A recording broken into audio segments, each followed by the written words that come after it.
Hiroshima, by John Hersey. Picture this.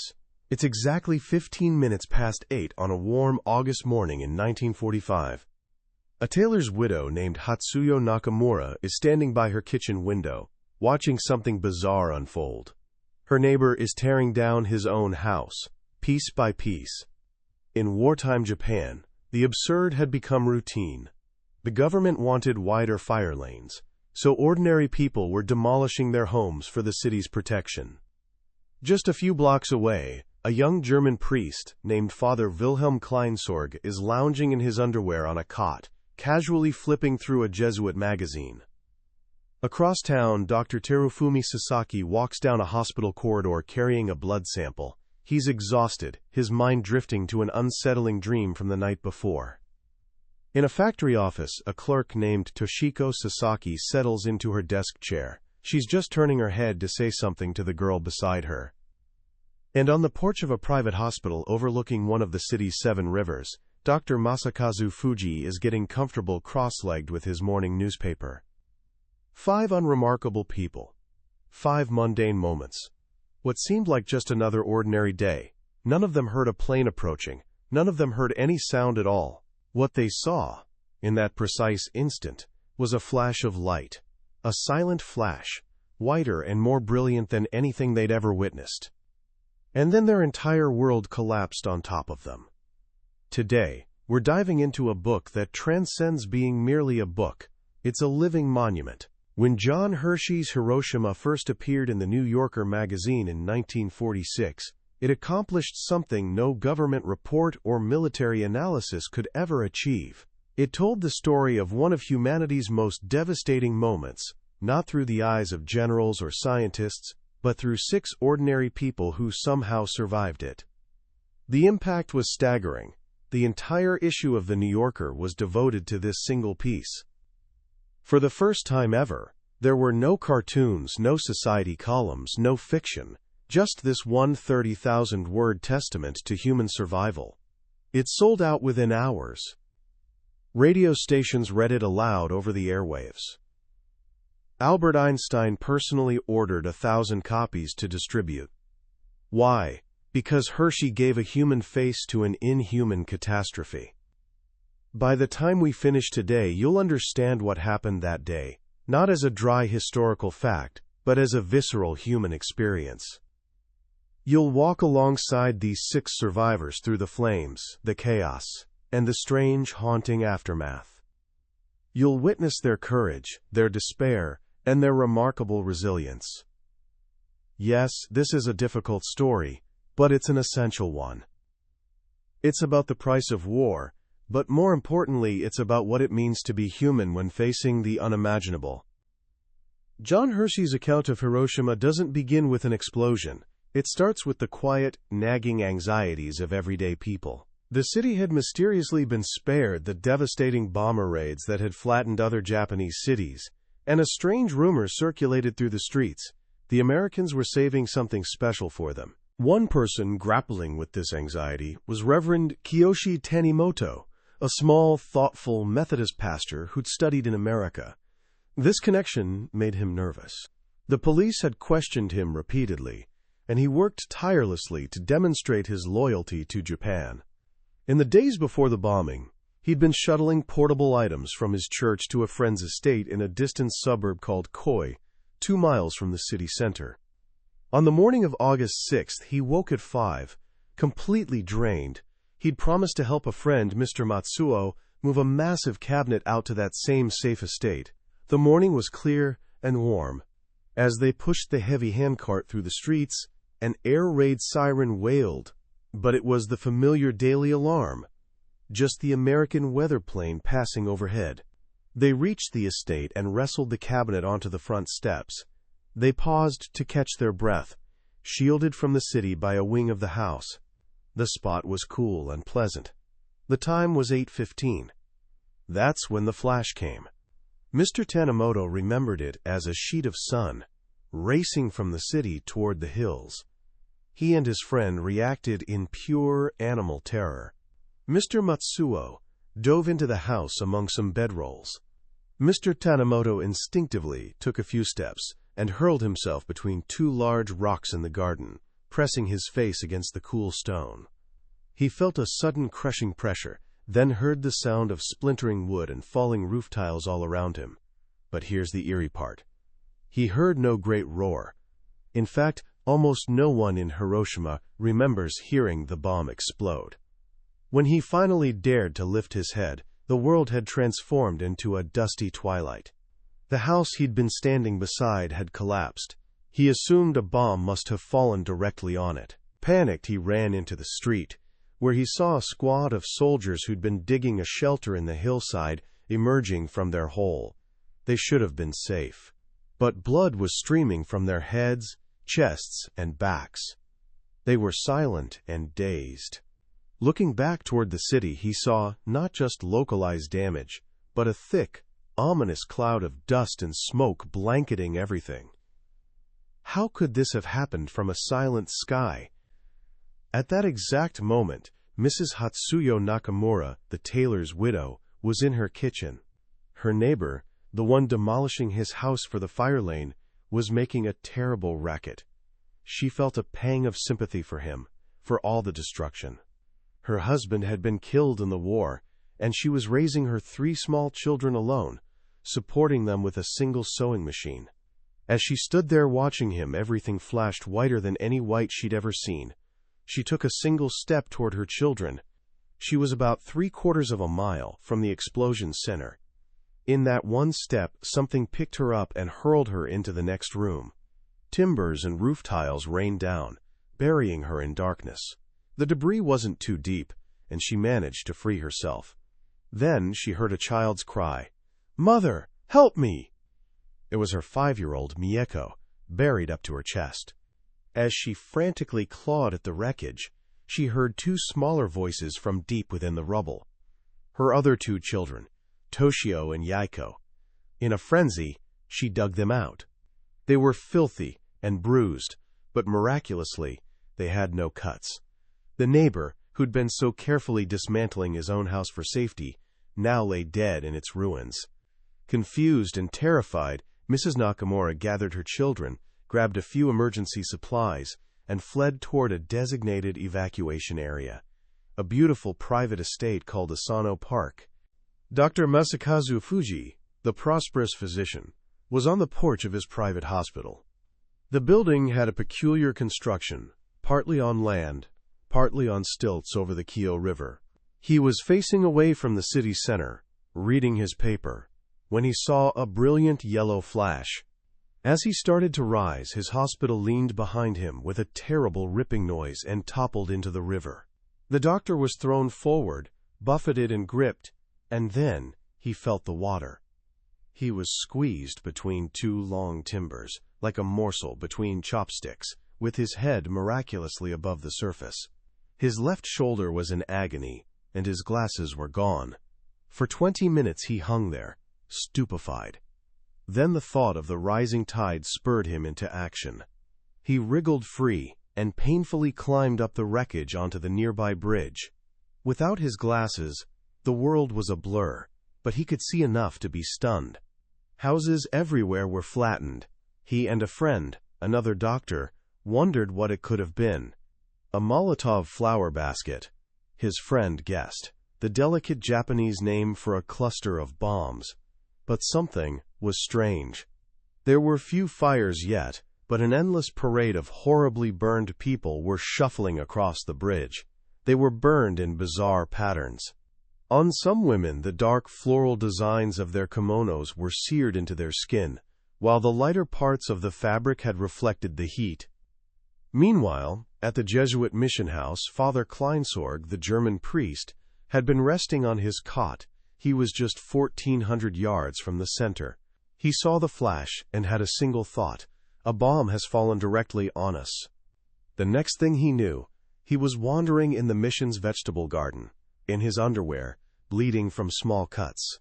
All the buildings around him had collapsed, but the mission house itself was still standing, having been specially braced against earthquakes years before. The sky was dark, and the housekeeper, Mrs. Murata, was crying over and over, "Our Lord Jesus, have pity on us." Just under a mile from the center, at the city's modern Red Cross hospital, young Dr. Terafumi Sasaki was walking down a corridor. He was one step past an open window when the light of the bomb flashed. He instinctively ducked. The blast ripped through the hospital. His glasses flew off his face, the blood vial he was carrying shattered, but he was untouched. He found himself the only doctor in the hospital who was unhurt. The building was in chaos. Ceilings had fallen on patients, beds were overturned, glass was everywhere. He grabbed bandages and began to work, patching up his colleagues and the patients inside. But soon he realized that a flood of new casualties was pouring in from outside. Thousands upon thousands of wounded, maimed, and dying citizens were making their way to the one place they thought could help them. With only 600 beds, the hospital was overwhelmed in minutes. Dr. Sasaki, staggered by so much raw flesh, lost all sense of profession. He became an automaton, mechanically wiping, daubing, and winding, moving from one horrific injury to the next. And what about Toshiko Sasaki, the clerk at the tin works? She was sitting at her desk, furthest from the windows. When the blinding light filled the room, she was paralyzed by fear. Then the ceiling fell, the floor above collapsed, and the heavy bookcases behind her swooped forward. The books threw her down, horribly twisting and breaking her left leg underneath her. In the first moment of the atomic age, she lay unconscious, a human being crushed by books. This was the first minute. What followed was a descent into nightmare. Reverend Tanimoto, having witnessed the devastation from the hill, didn't hesitate. He ran toward the smoke, toward the city. He was the only person going in. He passed hundreds, then thousands of people fleeing. Their skin hung from their faces and hands. Some held their arms up, as if carrying something invisible. Many were naked, their clothes burned away.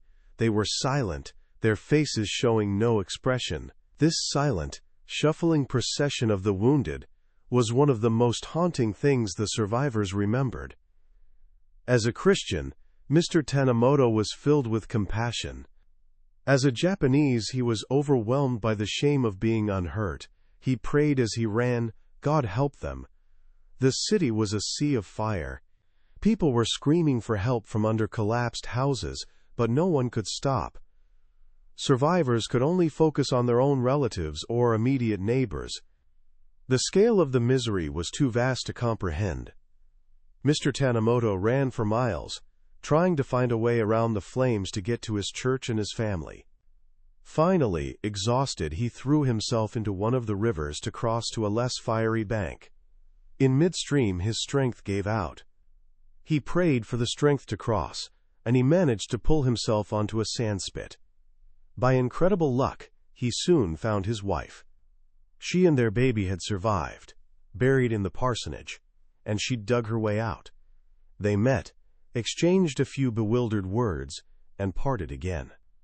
She headed to the safety of a suburb, he back into the chaos to find and help his parishioners. Mrs. Nakamura, with her 3 children now dressed in emergency clothes, fled toward Asano Park. The park was a lush, green estate that had been designated as an evacuation area. As they hurried, they heard muffled screams from under the ruins on all sides. The only building they saw still standing was the Jesuit mission house, and as they passed it, Mrs. Nakamura saw a bloody Father Kleinsorge, now in a pair of trousers, running out with a small suitcase. Inside that suitcase were the mission's account books and money. Father Kleinsorge later saw this as an act of providence. His desk had been splintered, but the flimsy papier-mâché suitcase he'd hidden under it was sitting in the doorway, unscratched. The fire was closing in on the mission. He and the other priests knew they had to leave. They tried to rescue Mr. Fujii, the secretary of the diocese, who was weeping in his room, refusing to leave. "Leave me here to die," he said. They carried him out by force, with Father Kleinsorge carrying the small, protesting man on his back. But on the way to the park, in the confusion of climbing over rubble, Mr. Fujii broke free and ran back toward the flames. They never saw him again. The survivors began to converge on Asano Park. The green foliage seemed a center of life and coolness. Mrs. Nakamura and her children arrived, desperately thirsty, and drank from the tidal river. At once, they became nauseated and began to vomit. They, and many others, thought they'd been poisoned by a gas. Father Kleinsorge and the other priests also arrived, finding a spot in the underbrush. What Father Kleinsorge witnessed there was one of the most dreadful phenomena of his experience, the silence. In the grove by the river, hundreds of gruesomely wounded people suffered together, but no one screamed, no one wept or complained. Not even the children cried. When he gave water to people whose faces had been nearly erased by flash burns, they would take their share, then raise themselves slightly and bow to him in thanks.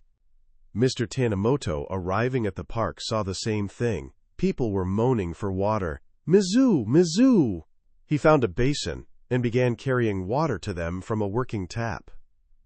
After helping about 30 people, he realized he couldn't help everyone. "Excuse me," he said to the hands reaching for him. "I have many people to take care of."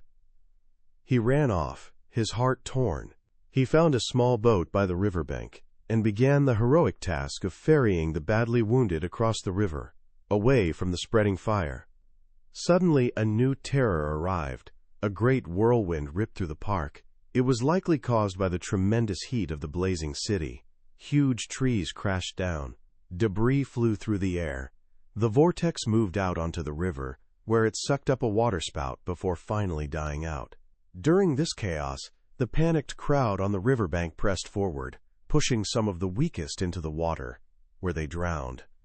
As evening fell, a Japanese naval launch came up the river, and a young officer shouted through a megaphone, "Be patient! A naval hospital ship is coming to take care of you." This promise of help, the first in 12 awful hours, cheered everyone tremendously. But the hospital ship never came. That night, Mr. Tanimoto poled his boat back to a sandspit where he'd heard cries for help. The tide was rising, and about 20 people were trapped at the water's edge, too weak to move. He urged them into his boat. When he reached down to help a woman, her skin slipped off in huge, glove-like pieces. Sickened, he had to sit for a moment. Then he waded into the water and began lifting the naked, slimy bodies into his boat. He had to keep repeating to himself, "These are human beings." He made 3 trips to carry them all to higher ground. When he finally stepped ashore, he tripped over someone in the dark. A voice said angrily, "Look out! That's my hand!" Mr. Tanimoto, ashamed of his ability to walk, felt a moment of blind, murderous rage. Why weren't the doctors here? Why wasn't anyone helping? Dr. Sasaki was helping. He'd been working for 19 straight hours at the Red Cross hospital. By now, 10,000 victims had crowded into the hospital and its grounds. The place was a charnel house. Patients were dying by the hundreds, but there was no one to carry away the corpses. At 3 in the morning, Dr. Sasaki was incapable of dressing another wound. He and a few other staff members went to hide behind the hospital to try to sleep. Within an hour, the wounded had found them, a complaining circle begging for help. He got up and went back to work. Miss Sasaki, the clerk, was still trapped under the wreckage at the tin factory. She was conscious for about 3 hours, in dreadful pain. She heard voices of others trapped around her. Eventually, a man began digging and rescued a few people. He made a tunnel to her, but a heavy beam was pressing down on the bookcase that pinned her. He went to get a crowbar but came back empty-handed and angry. "You'll have to get out by yourself," he shouted. "That's impossible," she said. The man went away. It wasn't until 2 days and 2 nights later that some friends, looking for her body, found her alive. Her leg was discolored, swollen, and putrid. They carried her to a truck, and the bumpy ride was agony. She was eventually taken to a military hospital on an island, only to be told that because she didn't have gangrene, she'd have to be sent back. But a doctor took her temperature, and what he saw on the thermometer made him let her stay. In the days that followed, a new and terrifying mystery began to unfold. It started about a week after the bombing. People who had seemed uninjured, who had no burns or cuts, began to fall ill. On August 18th, 12 days after the explosion, Father Kleinsorge felt well enough to walk into the city. He carried his papier-mâché suitcase, which he now considered a talisman. But halfway back to the novitiate where he was staying, a peculiar weakness came over him. His knees grew weak. The suitcase felt terribly heavy. A couple of days later, the small, minor cuts he'd received in the blast, which should have healed quickly, suddenly opened wider and became swollen and inflamed. A few days after that, Mrs. Nakamura, who'd also seemed unhurt, was combing her hair. A whole handful came out with the comb. Within days she was completely bald. Then she and her youngest daughter, Mieko, were overcome with a profound weakness and exhaustion, and had to take to their beds. At the same time, Mr. Tanimoto, who'd worked so tirelessly, was struck down by fever and a general malaise.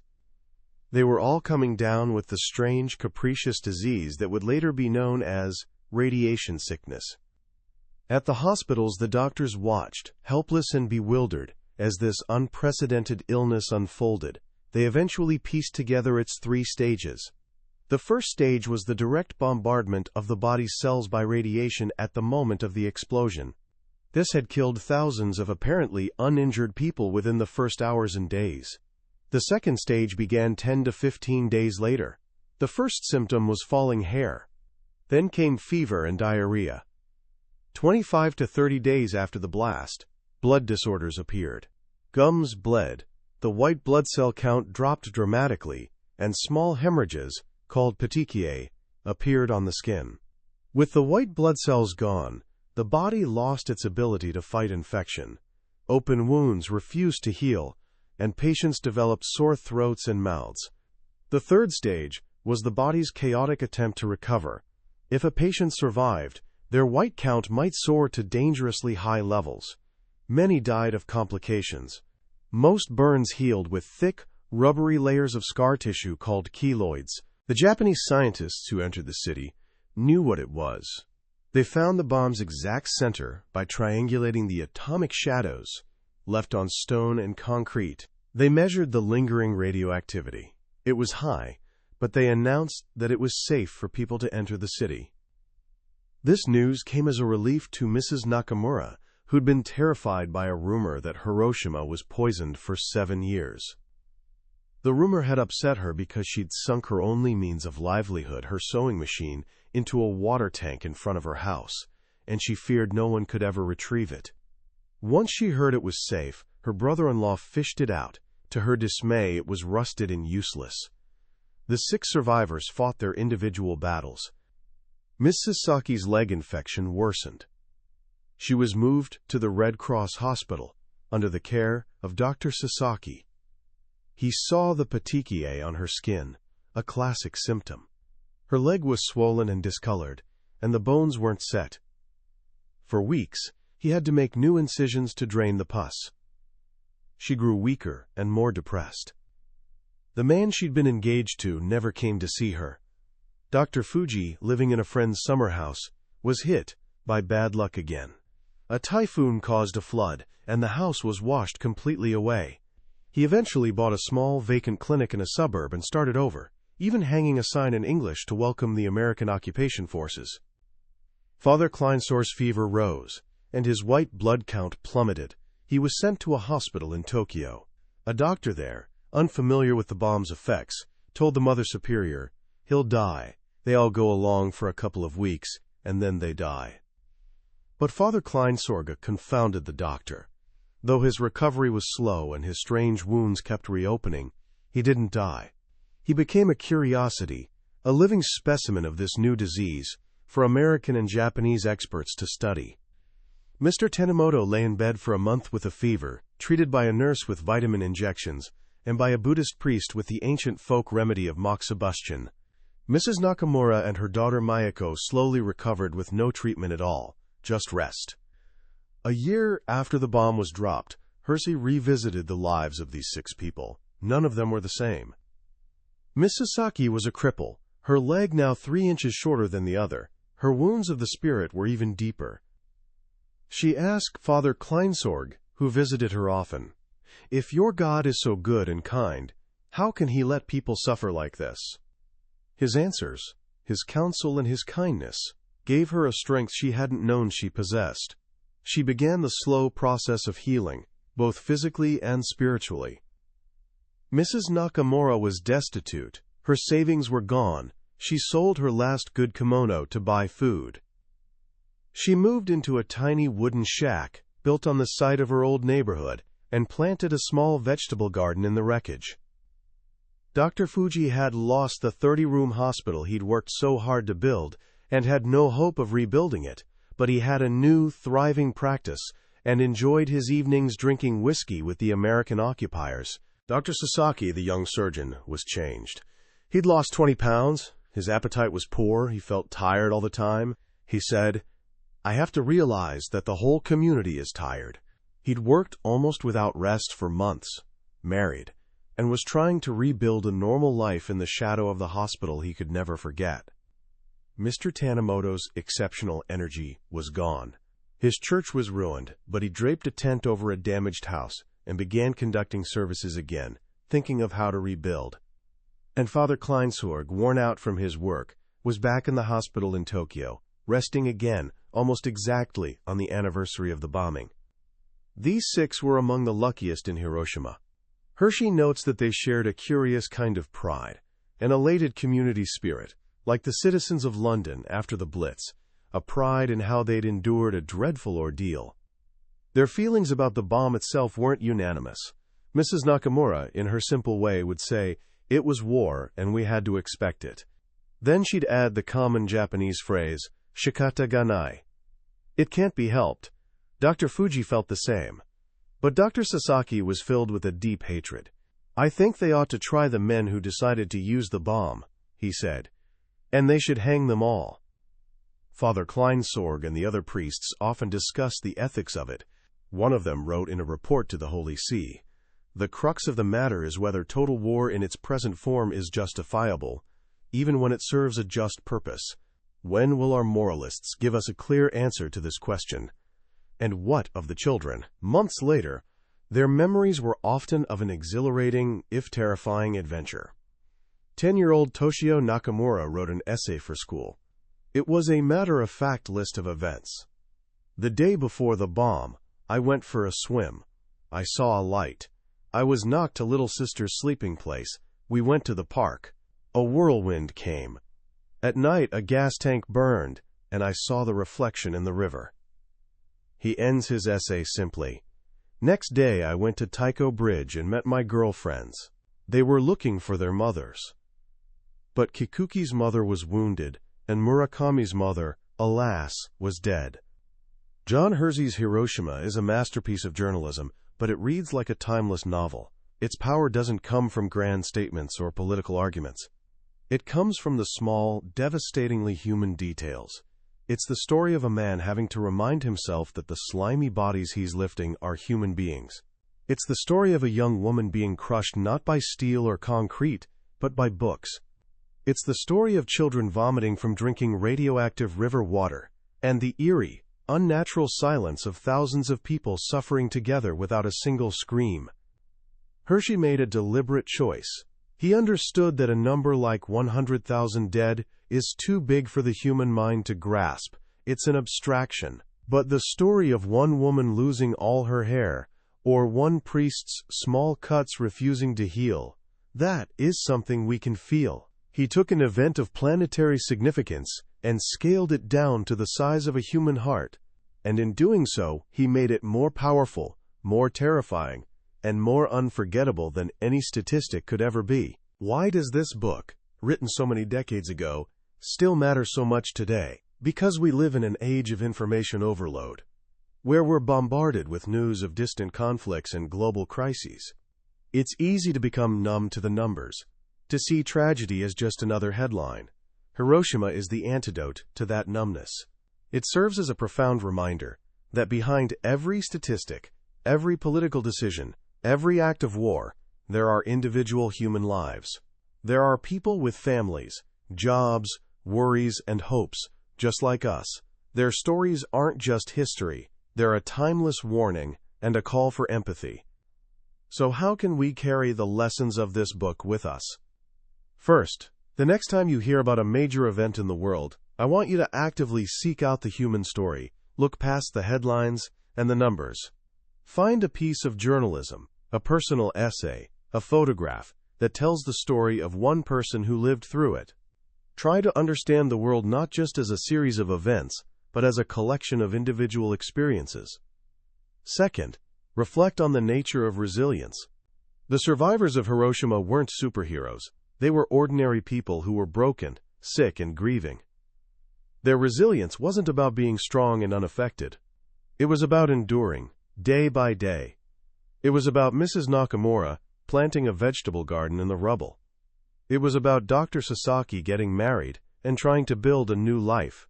Resilience, Hersey shows us, is the quiet, stubborn human instinct to keep going, even when everything has been taken from you. And finally, this book reminds us of the power of bearing witness. John Hersey gave a voice to the voiceless. He told their story with such clarity and compassion that the world had to listen. We can do the same in our own small ways. We can listen to the stories of others, especially those who have suffered, and we can refuse to let their experiences be forgotten or reduced to a number. That was a summary of Hiroshima by John Hersey. We've walked through the key moments of this incredible work today, but I want to be honest with you. A summary can only ever be a map. It can show you the landscape, but it can't give you the feeling of walking the path yourself. The real power of this book is in Hersey's quiet, steady prose, in the moments of reflection that come when you're alone with the stories of these 6 people.